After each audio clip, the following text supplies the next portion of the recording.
And you're live? Hello, Yeah. hello, everyone. This is Dan Butchko, the founder and CEO of Playcrafting. We at Playcrafting are the group behind Play NYC. I hope you've been enjoying Play NYC today. I'm here with a very special guest for the grand finale of day 2 of our Play NYC stream. Just a reminder, each night this week, we're going to be closing out each day with the debut of one of our 5 graffiti games. And with that being said, I'm so excited to welcome Ricardo Lee. Hailing from the Bronx, New York, so one of New York's own, Woo! Ricardo is one of 5 developers, selected for this year's graffiti game program. Ricardo is an independent game designer whose love for art and storytelling are the main ingredients in his creative process. Earlier this year, Ricardo released his first solo game demo named Project Remixed. Project Remixed was a major milestone for him as the unique gameplay and visuals caught the attention of a major video game publisher. Though Project Remixed hasn't made it to full development just yet, Ricardo is ready to take on his next challenge. And I think we gave Ricardo a pretty big challenge with this one. So Oh everyone watching at home, yeah. everyone watching at home and in our chat, please, wherever you are, give a huge round of applause for Ricardo.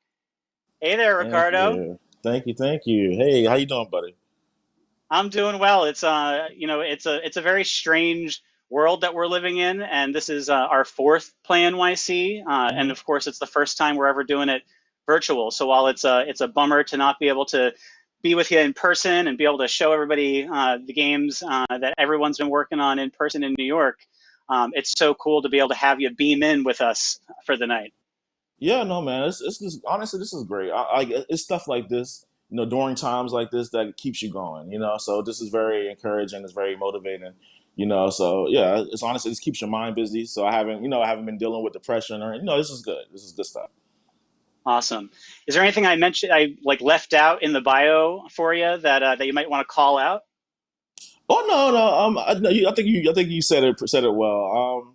Yeah, yeah, I'm definitely, yeah. Like I said, I was ready to take on my next challenge. I'm definitely still looking for publishers for that for Project Remix, but honestly, it's been good though. It's just been it's been really good especially with Graffiti Games with this initiative. It's been really good for me to just regather myself. Because after Yeah. after the last project, I kind of was a little burnt out. So this is like a way for me to kind of regenerate my creative juices. So it was really good. Nice. A nice palate cleanser, huh? Yeah, yeah. Nice. Very cool. So obviously this is going to be the premiere of the first demo for the game that you've been working on. Why don't you go ahead and introduce us to your game, Hello Lantern? Tell us about it, and then we'll start rolling through a demo. Okay, sure. Yeah, so Hello Lantern is an interactive storybook with heavy emphasis on the interactive part. So when I made this game, I wanted to integrate storytelling as well as gameplay, and because usually in most games the story comes after you reach a major moment in the game and then you get a cutscene. Hmm. I kind of wanted those two things to kind of blend into one another. So this was definitely a very different game than what I was used to making, especially since the last game I made was a very action oriented game. So this game was very, read, just kind of get invested into the world. So it was very different. So I had a lot of challenges even trying to make the game, and everything with the game I did completely by myself. So I did the art, music, and the programming. So I did it all by myself. And so yeah, it was very interesting because, like I said, it was a different genre I haven't tapped into, nor have I really seen any other interactive games done the way this one is done. Not to toot my own horn, but I just think I never seen any other Toot games away. like You're good. this. Yeah, yeah. So yeah, I don't think I've seen any other games like this. Like I said, 'cause usually most interactive storytelling games, don't really put the emphasis on the interaction part. So Right. so yeah, it was very different. It was challenging. Another challenge I had too was I actually had to switch development programs. Hmm. So so I was using GameMaker 1.4, GameMaker Studios 1.4, and they upgraded to GameMaker 2. I've never switched to it because I wanted to finish off my last demo and for my old game and the older one before switching over to the new one. So I had to Hmm. relearn a lot of stuff for the. So it was challenging. So I Wow. had some sleepless nights, but honestly it was worth it. I'm glad I did it. All that, and we only gave you like a month and a half, 2 months to do it. So no pressure, no pressure, right? I'm pretty happy with how it came out, though. Honestly, I'm very impressed with myself, to be honest. Yeah, and I'm so excited for us to share it with everybody right now too. So let's go ahead and start up the demo. And why don't you walk us through Hello Lantern and some of the gameplay? Okay, okay. So yeah, so I was trying to make the game very. I wanted to kind of pull you into the story. So when I wrote the dialogue, I wanted the dialogue to feel really, as though someone was speaking to you, or as though you were actually better yet, I actually wanted the dialogue to feel more so like you were watching an anime or watching a cartoon. So I wanted the dialogue to feel really natural. Like I didn't want the dialogue to be very robotic. Um, my only wish is I wish I could have gotten voices done for the game before before getting it to you guys, but that's something I can do later. Um, but yeah, so I wanted to kind of really capture you with with the essence and I guess hold on one second, I'm sorry.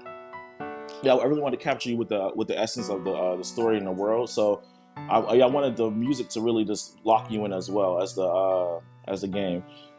So yeah, so on this part, I thought this part was really awesome because I was able to kind of bring in the lantern as I was talking about it, and I thought it kind of, kind of set the stage for what was to come.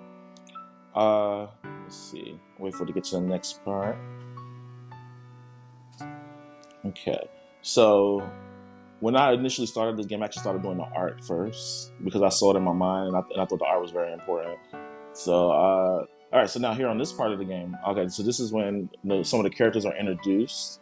Um, Yeah, and so initially it was just supposed to be this little girl, and I didn't have a family in mind, but I thought to introduce the family alongside, just to kind of it'll make the characters feel a lot more, uh, I guess, more realistic. So here in this part of the game, she was talking to her younger brother because she was counting the stars, and part of the reason why she was counting the stars because she was procrastinating because she didn't want to release her lantern.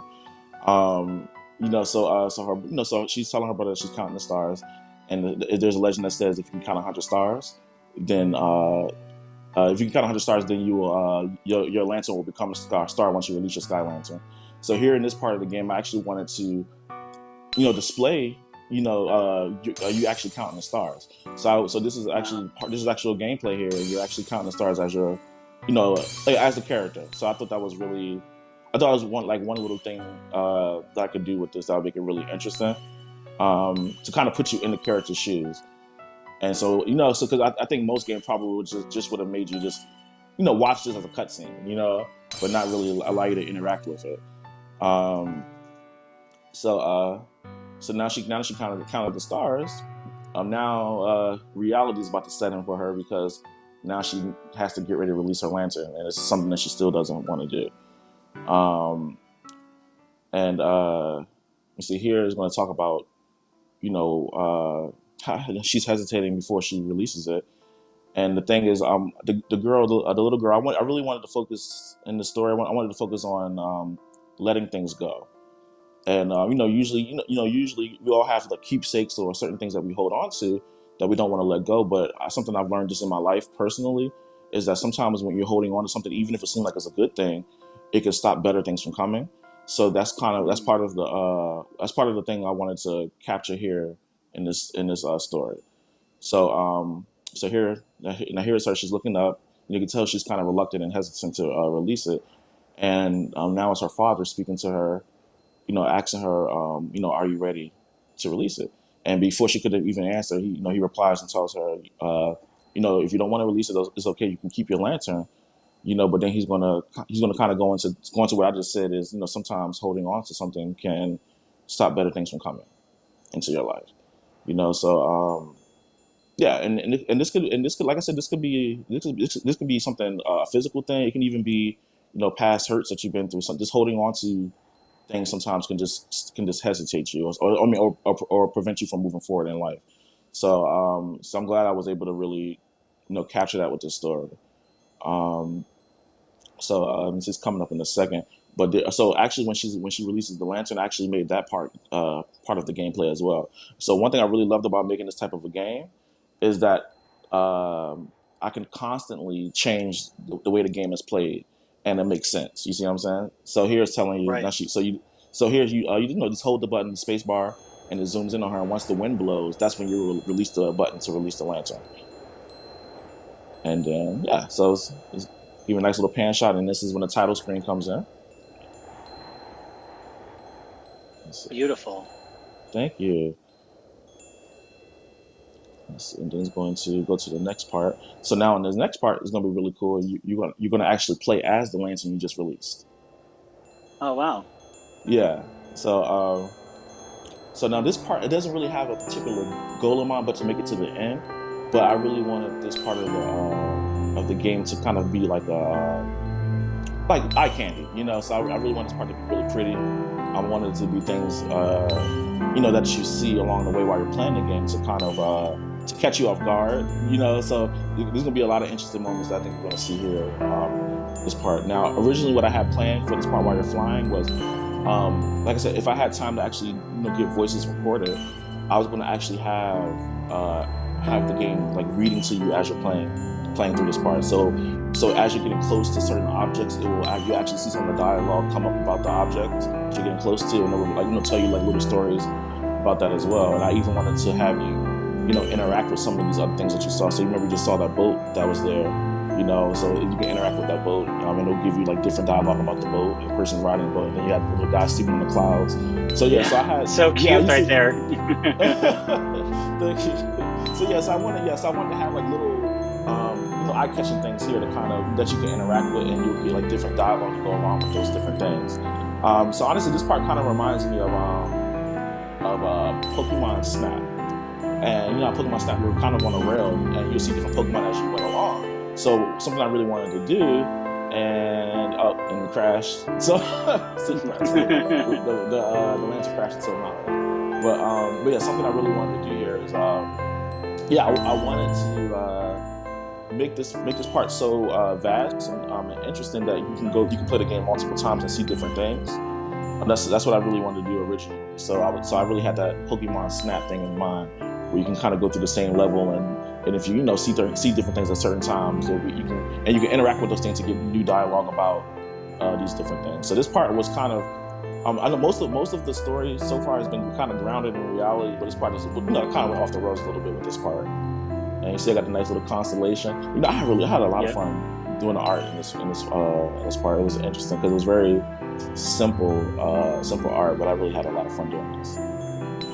It shows too. I mean, in that animation, when the lantern was let go too, it's wild that you're able to do such beautiful work in such a short amount of time too.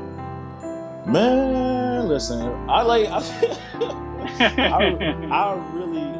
really pushed myself to the limits with this, and honestly, I'm glad I did, because I wanted to really, this is kind of my debut really into the game industry, you know. So I really just wanted to show what I could do. So I was really determined to get this out and get it out as beautiful as I could. You know, like I said, I had a lot of challenges, but honestly, every single one of them was worth it.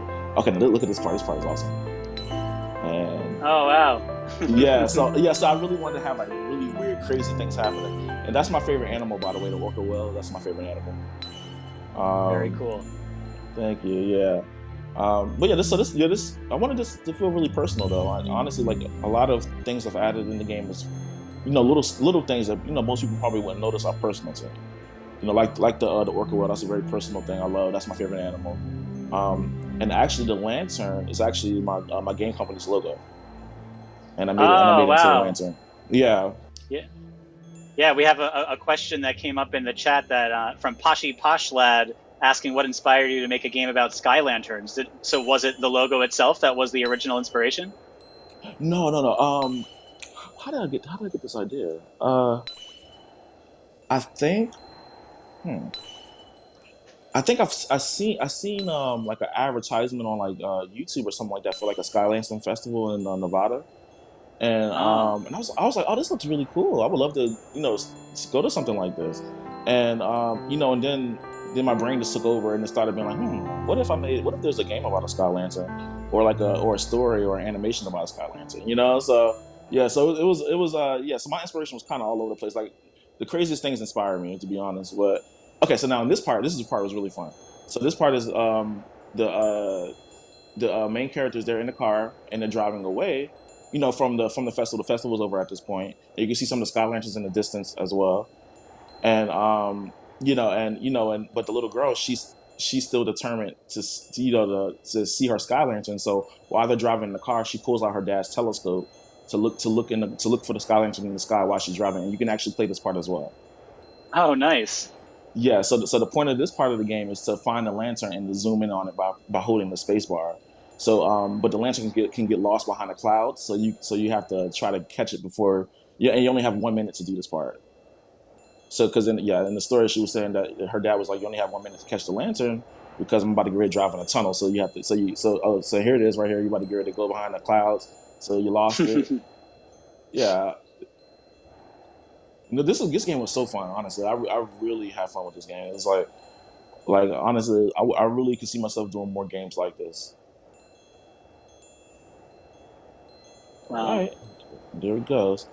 So now she found the lantern. Now it's transitioning to the next scene.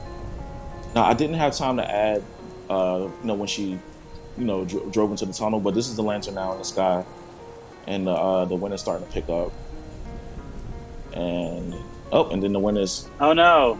yeah.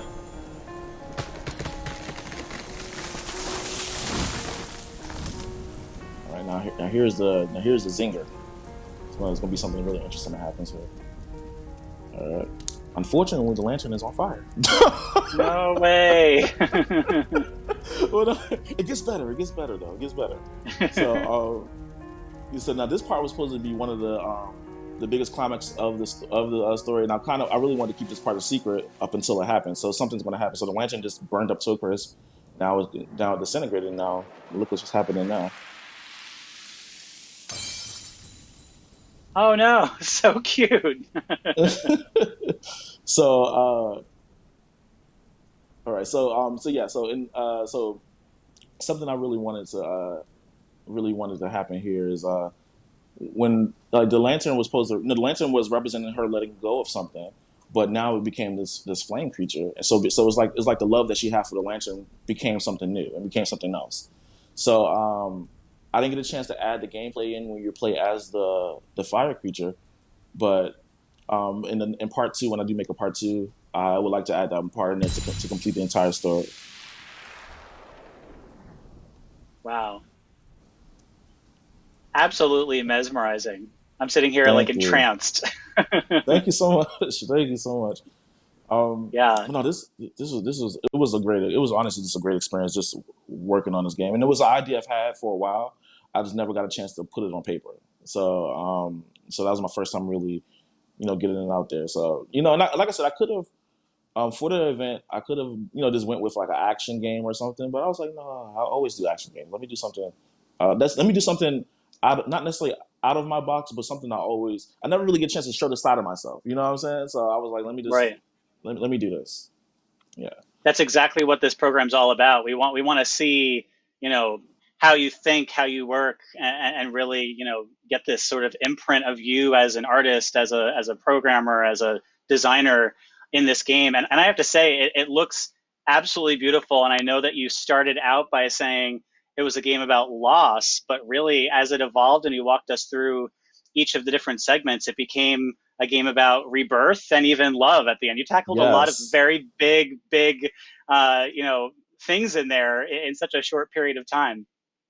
Thank you, and yeah, and and it was like it was funny because I was trying to figure out what it was. I knew what I wanted to tackle in, but I didn't know how to really describe it. So I'm glad you said that. So basically based on what you said, is all of those things. It's about loss, love, and rebirth. And yeah, so I really hope I really captured that because that's something I really wanted to do in the story. And like if I had voiceovers, man, it would have been 10 times better. Like because you can you can feel the emotions of the characters and stuff. But yeah, man, this is great. Honestly, this is just a fun experience. Wow. Well, we have some questions coming in our chat too. Awesome. Uh, Yeah, so first up from Meta DVB, Meta says it's very story oriented. How do you Mhm. want to balance challenge and gameplay versus story flow? That's a good question. Okay, so something I did on that one part where she was using the telescope, um, I added a timer to that part. So if you didn't find a lantern by the end of the time, then it would have restarted. So the Hmm, only thing I could think to do was just have like fail safes in different parts of the game. Now, if I really wanted to, I guess make it vast. I could have different things play out differently if you were a fellow a certain challenge. And that's definitely right. possible as well. So maybe in the future, if I was to do something like this again on a bigger scale, I could do something like that. Have different things alternate or change depending on whether or not you fail or complete a challenge. Gotcha. And that's a great segue into our next question from Lantana Games. What's the plan for development moving forward, if you have any? Are you shopping it around, continuing it, moving on to the next project? Where does Hello Lantern go from here, if anywhere? You know, okay. I like I said, I really enjoyed making this game, and I made part one with the intentions on completing it. So I think I will complete it. I think I do want to shop around with the idea. Um, in a perfect world, what I would do also is alongside shopping around to get the game published, I would honestly want to pitch it as a cartoon or even Yeah, a movie. I can see it as like an animated movie, So I could it kind of has like a I guess like a Hayao Miyazaki feel to it to me. So I can kind of absolutely. yeah I I can just kind of see it watched as a I just movie. watched Ponyo last night, and when Oh, that's my yeah, favorite. so Yeah. good. I know. And so when the character was in the car going along the water, I immediately thought of Ponyo. Yep. Yep. Yes. Yeah. So you can see some of those inspiration. I love Pine. That's my favorite Miyazaki movie, Oh, and Kiki's nice. Delivery Service. That's my second favorite. So good. Yeah. Yeah. So good. So honestly, yeah, I would love to see this become like an animated like movie. That would be really cool. I mean, Yeah. technically, I can probably do it myself. It'll be different, like having like a sprite animated movie. But I could still do it in the same Yeah. style. That'd be kind of cool. Look what you did in a month and a half on your own, and right away so many people in our chat immediately called out how beautiful the animation and the characters are. So Thank run with it, you. you know? Thank you. I appreciate you. Thank you, guys. I really appreciate that. That really means a lot. Honestly, this is like I said. This is my first time really putting myself out there. Besides my last demo, I've gotten some great feedback from that, but this is a different thing. So this it Yeah. really means a lot. Yeah. And with the message that you have in there, loss, love, I think there's so much that folks, especially now in 2020 with everything going on, whether you are an adult or a child, can really dive in and take something really positive and powerful from it. Um, what do you hope, now that folks can go ahead and play the game on play-nyc.com, what do you hope is the main takeaway that players get from the game once they see that closing screen? They put it away, and let's say they go off and have a coffee, or they go off and they go to bed. What is that one feeling or that one thought you want them to have? And, it's weird. I'm starting to feel really emotional for some reason. Okay. It's all right. Um, that's weird. Okay. I guess You're good. what I would say is just because I think the thing I want people to take away from it is just because something or someone is gone doesn't mean their love is gone. Mm, And and just think about it like this: the love that you receive from people around you is almost think of it almost like the love that you have for a loved one that might have passed away. Like the people that love you around you is almost like they're adding to that love. So just because your mom, sister, somebody is gone, doesn't mean that the love for you is gone. It just get reversed into something else. It can be reversed into a spouse. It can be reversed into a new friendship, a new pet. It can what I'm saying. Love is like an energy. It doesn't disappear. The energy doesn't disappear. It just gets turned into something else. And that's I think that's a takeaway. I want people to really take away from this. wow. And there's a lot of people going through a lot of loss right now, and I think the fact that you put something together like this that has that message and has that feeling behind it is really going to resonate with people. So thank you for pouring your blood, sweat, tears, mind, body, heart, and soul into Hello Lantern and sharing with us. Thank you guys. Thank you so much. Yeah, this is. I feel so humbled, emotional.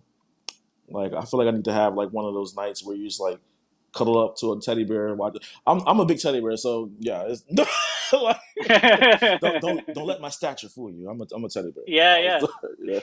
yeah, yeah. Well, listen, before we head off, why don't you go ahead one more time?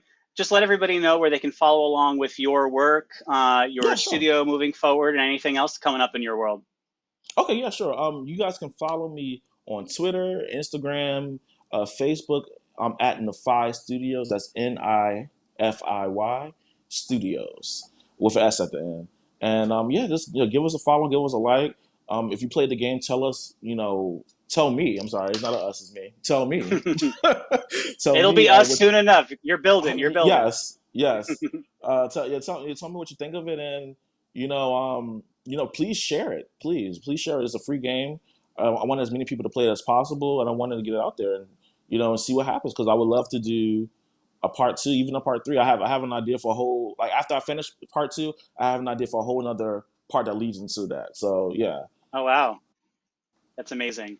Um, well, Ricardo, again, thank you so much for being here. Thank you for putting this game together and sharing it with everybody. For everybody that's watching, make sure you go ahead and download Hello Lantern right now at play-nyc.com. It's completely free. Share it around, spread the love, spread the joy. And wherever you are, go ahead. One more huge round of applause for Ricardo. I know you can't hear it, but there's people cheering you on out there. So they could so, type so it. don't lose sight of that. Yeah, type those claps right in the chat. All right, everybody. Well, before we head off, just one more reminder. We are back here every night this week through Friday at 5 p.m. Eastern, and then this Saturday and Sunday, August 15th and 16th from 1 p.m. to 6 p.m. Eastern. Tomorrow alone, we have so much great stuff lined up for you. For fans of System Shock, Ultima, Epic Mickey, we have the legendary Warren Spector in conversation with another of our Graffiti Games developers. We also have the director of games for Kickstarter. Her name is Anya Combs, to give you the basics on running a campaign and show you some of the biggest campaigns for games that have come out of New York itself. As we know, as we've seen through a lot of the stuff that we've put out this week, games are so much more than just entertainment, as we've seen with the inspiration that is Hello Lantern. And tomorrow we're going to have Drew Crescenti from Jennifer Ann's group. He'll be here to show us how his group is using games to educate folks about teen dating violence. So check that one out tomorrow. Our panel tomorrow will give you a glimpse into the future of tabletop games. So card games and board games, even though we're digital, we are a huge supporting group of tabletop games and the folks behind them. And then, of course, once again, I'll be back here tomorrow night about 8 p.m. Eastern to debut our next graffiti game. Go to play-nyc.com all week long. You can download Hello Lantern. There's 30 other demos to play on there, 105 games to explore and dive into. And thanks to our friends at Verizon, you can enter to win $1,000 worth of indie games right there Ooh. on the page. Yep, so make sure you go check it out.